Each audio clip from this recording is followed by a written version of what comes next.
둘째 날, 깨끗한 손인가, 깨끗한 마음인가. 예, 깨끗한 손인가 깨끗한 마음인가 이제 청결에 대해서 우리 공부를 해보도록 하겠습니다.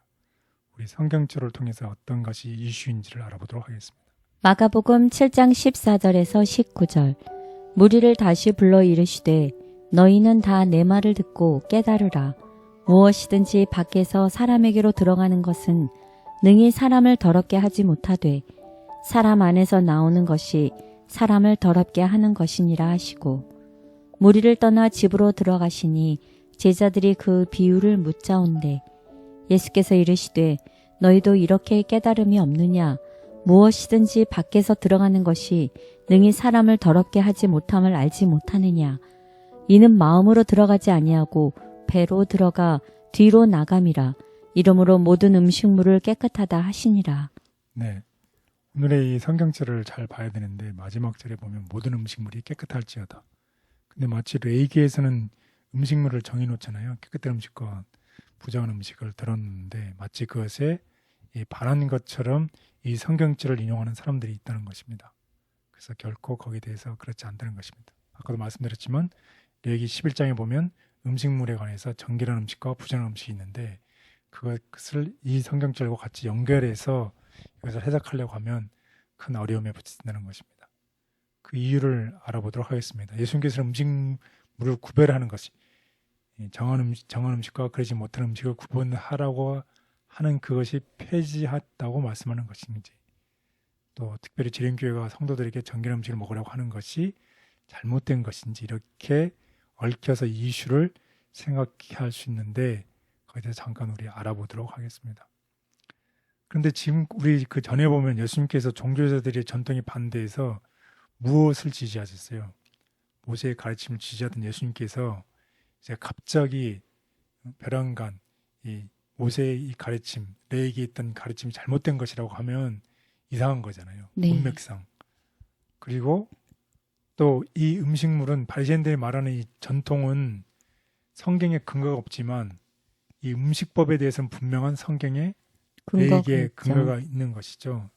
그렇다고 하면 이것이 무슨 뜻인지 좀 더 포괄적으로 이제 살펴봐야 된다는 것입니다. 근데 바리새인들의 전통이 있는데 바리새인들은 어떤 전통이 있냐면 바리새인들은 이미 유대인이기 때문에 정한 음식과 부정한 음식이 무엇인지를 분명히 알고 있고 부정한 음식은 절대 먹지 않아요. 정한 음식은 먹게 되죠. 그런데 이제 바리새인들이 어떤 전통을 만들었냐면 바리새인들이 만든 그 접촉을 통해서 부정해진다고 생각하는 전통이 무효라는 것이 무슨 말이냐면 이방인과 접촉함으로 해서 부정해질 수 있다고 하면 이방인들이 만진 음식이 그것이 정한 음식이라고 하더라도 그 음식은 어떻게 해진다? 부정해진다는 전통을 가지고 있다는 것이.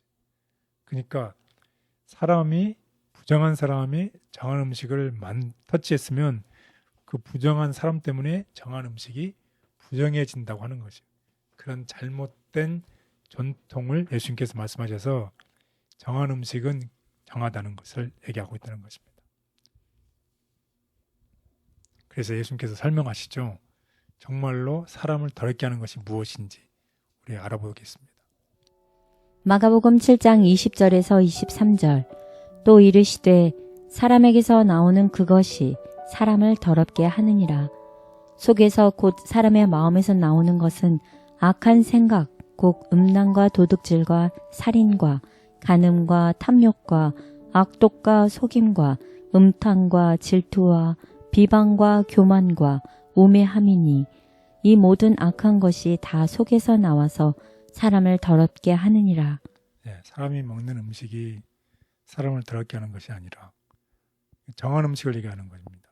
우리가 먹는 정한 음식이 우리를 더럽게 하는 것이 아니라 아무리 정한 음식을 먹다 하더라도 우리의 생각 속에 우리의 말 속에 어떤 게 있으면 더럽고 간음, 탐욕, 악독 이와 같은 음란, 도둑질, 살인과 같은 이런 악한 생각과 악한 마음이 있으면 이것이 어떻게 하는 것이다. 사람을 더럽게. 사람을 더럽게 한다는 것입니다. 그래서 마가복음 7장 19절에처럼 예수님은 음식이 마음으로 들어가지 않고 배로 들어간 다음에 뒤로 나온다고 말씀하셨고 오히려 무엇이 악의 중심이 어디에 있는 것이 마음에 있는 것이죠. 우리 마음에서 악한 생각으로 시작해서 악한 생각이 되면 생각이 있으면 그 다음에 뭐가 나오나요? 행동이 나오잖아요. 행동의 이면에는 무엇이 먼저 있어야 되나요? 생각이 있어야 되죠. 이 생각이 시작이 됐을 때 그 생각이 행동으로 드러나게 된다는 것입니다. 사실 건강하기 위해서 정결하게 좋은 음식은 잘 가려 먹는데 그러는 중에 이런 나쁜 생각을 갖고 있는 거에 대해서는 그렇게 중요하게 생각하지 않았던 것 같아요. 그게 더 중요할 수 있죠. 네, 그래서 우리가 건강이라는 정의가 육체적으로 건강해야 되죠. 네, 그 음식물을 얘기하는 거잖아요. 네, 그러면 정신적으로도 건강해야 되잖아요. 영적으로. 그 우리의 그 온과 영과 혼과 몸이 다 건강해야 되는 거잖아요. 그게 삼위일체인데 우리의 몸뿐만 아니라 우리의 마음도 건강해야 되는데 그 둘 다 중요하다는 것이죠.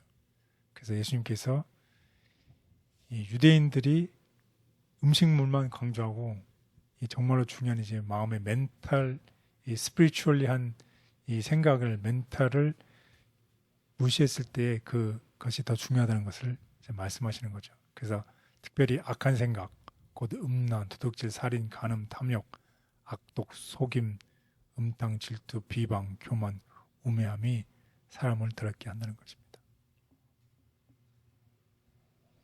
헛된 예배. 예수께서는 지식과 권위를 가지고 말씀하셨다. 그분이 유대인들을 비난한 것은 그들의 형식주의와 위선을 정죄한 것이다. 형식주의에 대한 그분의 신랄한 책망과 질책은 서기관과 바리새인 시대와 마찬가지로 오늘날에도 동일한 힘을 가지고 있으며 경건의 모양은 있으나 경건의 능력을 부인하는 사람들에게 적용된다. 무한히 거룩하신 하나님께서는 형식적인 예배를 영적인 예배로 받아들일 수 없다. 하나님께 예배하는 자는 신령과 진정으로 예배해야 하며 그렇지 않으면 헛된 예배가 될 것이다. 종교의식에는 진실함이 있어야 한다. 그렇지 않으면 그것들은 단순히 허식이고 공허한 혐오일 뿐이다.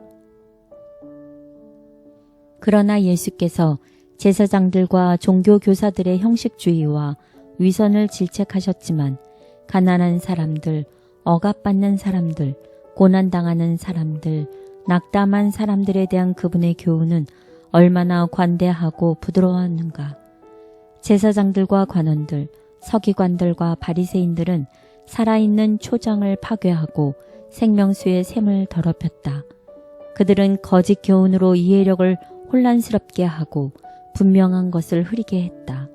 그들은 마음의 완고함과 더러움과 교만과 이기심으로 하나님을 그릇 대표하였다. 예수님의 말씀은 음식물법을 폐지하는 것이 아니라 인간이 만든 전통이 무효라는 의미이다. 그분은 본문 전체에서 계명을 옹호하시는 분으로 나타나신다. 성경과 유전 중 무엇에 기초한 종교인가? 사단은 하나님의 율법을 경멸하기 위하여 성경의 교리를 왜곡시켰다. 그리하여 성경을 믿노라고 공언하는 수많은 사람의 믿음에 오류를 혼합시켰다. 진리와 오류와의 마지막 큰 싸움은 하나님의 율법에 대하여 오랫동안 계속되어 온 마지막 싸움에 불과하다. 우리는 지금 이 싸움, 곧 사람의 율법과 여호와의 계명 간의 싸움, 성경의 기초를 둔 종교와 우화와 유전의 기초를 둔 종교와의 싸움에 참가하고 있다. 무엇이 더 중요한지를 쉽게 잊는 우리에게 더 중요한 것을 알려주셔서 감사합니다. 마음보다 외형을 중시하는 바리새인의 악으로부터 우리를 지켜 주옵소서.